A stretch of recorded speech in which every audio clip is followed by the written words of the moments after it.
And I think you're absolutely right. It is a little bit of chaos on the ground. There are people, states, there are private sector players, there are individual hospitals, all fending for themselves. And sitting as we do as an IM alumni diaspora in Singapore, it's always hard to find out what is going on the ground. So one of the things that we chose to do is to work with people who are either very credible last mile providers in the private sector or NGOs, or actually in some cases directly with state governments that have reached out to us for help in terms of supplies. And one of the things that we're pretty proud about is that we managed to get supplies into a variety of different states in India, working with many partners into Tamil Nadu, Punjab, West Bengal, Uttarakhand, Maharashtra, many states that we are working with to get the last mile supplies in.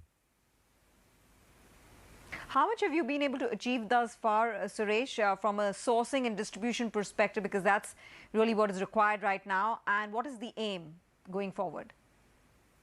So the simple answer to that is that we've got about $6 million worth of money and material deployed or under deployment. We hope to double that over the course of June.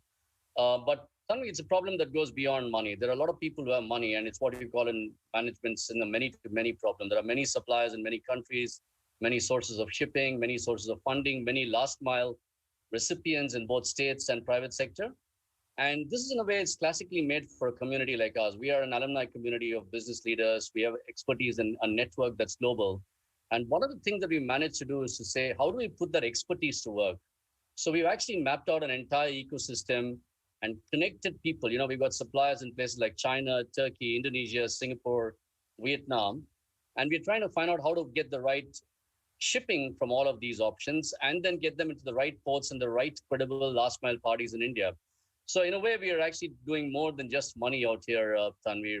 We are actually using our managerial expertise. It's almost like being in a startup and trying to get this whole thing going to reach that oxygen to the patient in India. Right. And what about rural India? You know, the region that has connectivity issues. How are you getting there into that segment of the economy, that segment of the country, given that now we are seeing a pickup in cases in really tier 2, tier 3 cities rather than just the metros?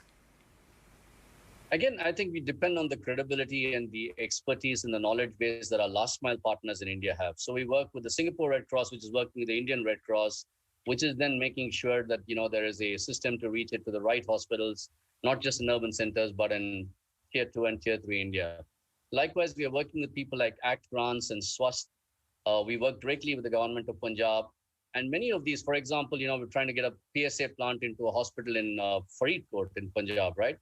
So we don't have the last mile knowledge. What we're doing is we're trying to say, can we find that person who knows exactly where this is needed and make sure that we are reaching the supply to them and they are then pushing it out into the rural areas. And I think that's clearly where the problem is because unlike in urban India, there isn't even, a nearby oxygen plant where you can kind of bottle this stuff and then send it over.